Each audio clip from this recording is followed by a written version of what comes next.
প্রতি বছর এই সময় এই জিনিসটা না খেলে আমার তৃপ্তিই হয় না। প্রতি বছরই আমাকে এই জিনিসটা খেতেই হবে। হ্যাঁ, আমি কাঁচা কাঁঠালের কথা বলছি, যাকে সবাই এঁচোড় বলে ডাকে। তো এই কাঁচা কাঁঠালটি আমার মামি শাশুড়ি বগুড়া থেকে পাঠিয়েছে। তো তো সেই কাঁচা কাঁঠালটি কেটে হলুদ এবং লবণ দিয়ে ভাপ দিয়ে রাখছি, ফ্রোজেন করে রাখবো, যাতে পরবর্তী বছরও খেতে পারি। আর ফ্রোজেন করার কিছুদিন পরে আমি এই যে দেখতে পাচ্ছেন ফ্রিজ থেকে বের করেছি, এটি আমি গরুর মাংস দিয়ে রান্না করব। এই কাঁচা কাঁঠাল, গরুর মাংস, চিংড়ি মাছ, এমনকি বিভিন্ন ধরনের ডাল দিয়ে সবজি রান্না করলেও দারুণ মজা লাগে। তো আজকে আমি গরুর মাথার মাংস দিয়ে এই এঁচোড় বা কাঁচা কাঁঠালটি রান্না করব। তো কিভাবে রান্না করি সেটা আপনাদের সাথে শেয়ার করছি। আশা করি পুরো রান্নাটি আমার সাথেই থাকবেন। তো প্রথমে আমি একটি বড় পাতিল নিয়েছি। তারপরে তার ভিতরে পরিমাণ মতো তেল দিয়ে এতে কুচি করা পেঁয়াজ আর কাঁচামরিচ একটু কিছুক্ষণ নরম হওয়ার আগ পর্যন্ত ভেজে নিব। এখন আমি এই পেঁয়াজটি যখন হালকা একটু নরম বা বাদামি হয়ে আসবে, তখন এর ভিতরে দিয়ে দিব সমস্ত গরম মশলা, তেজপাতা, দারচিনি, সাদা এলাচ, কালো এলাচ, স্টার মশলা সব দিয়ে আবার এই তেলের পেঁয়াজের সাথে একটু ভেজে নিচ্ছি, একটি সুন্দর ফ্লেভার আসার আগ পর্যন্ত। যখন এই যে দেখতে পাচ্ছেন এটি বাদামি হয়ে ভাজা হয়ে গিয়েছে, তখন এতে আমি পরিমাণ মতো আদা পেস্ট এবং রসুন পেস্ট দিয়ে দিয়েছি। এখানে আমি প্রায় 1.5 টেবিল চামচ করে আদা এবং রসুন পেস্ট কিছুক্ষণ ভেজে এখন সামান্য পরিমাণে পানি দিয়ে এখন এতে আমি শুকনো উপকরণ দিয়ে দিচ্ছি হলুদের গুঁড়ো, দিয়ে দিব মরিচের গুঁড়ো, দিয়ে দিব জিরার গুঁড়ো, আর দিয়ে দিচ্ছি ধনিয়ার গুঁড়ো।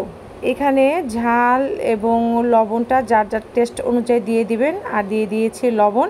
এখন এই সব মশলাটা একটু আমি ভালো মতো কষিয়ে নিব, তেল উঠে আসার আগ পর্যন্ত একটু ঢেকে। তো যখন মশলাটি ভালো মতো কষানো হয়ে যাবে, তখন আমি এই যে মাংসগুলো দিয়ে দিচ্ছি। দিয়ে এখন আমি মাংসটি ভালো মতো কষিয়ে নিব, যাতে এই মাংসটি প্রায় 70% সেদ্ধ হয়ে যায়। সেইভাবে আমি এটি ভালো মতো নেড়ে চেড়ে ঢেকে কষিয়ে নিব। এই যে দেখতে পাচ্ছেন আমার মাংস কষানো প্রায় হয়ে যাচ্ছে। আমি বারবার এটি ঢেকে নেড়ে চেড়ে কষিয়ে নিচ্ছি।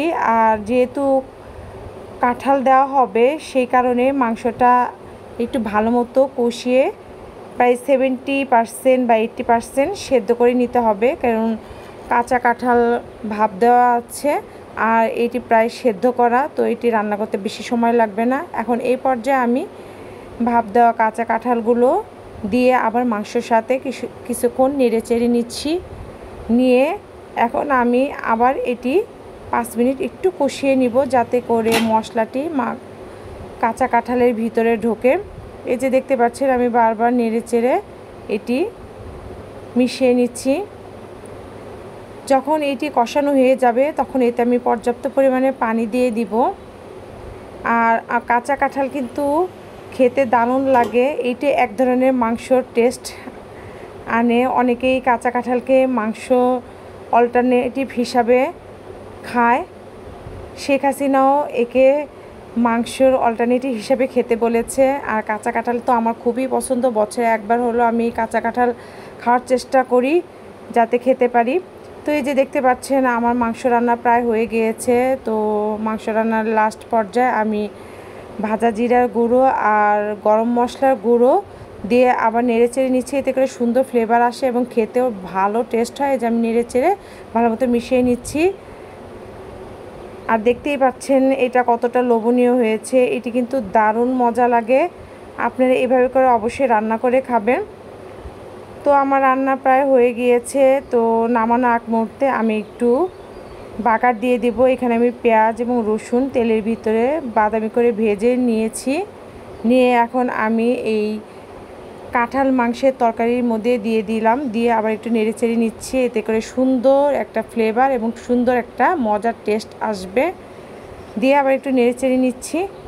তো হয়ে গেল আমার মাংস দিয়ে কাঁচা কাঁঠাল অর্থাৎ এঁচোড়ের তরকারি রান্না। এই যে দেখতে পাচ্ছেন কতটা লোভনীয় হয়েছে, খেতে কিন্তু দারুণ মজা।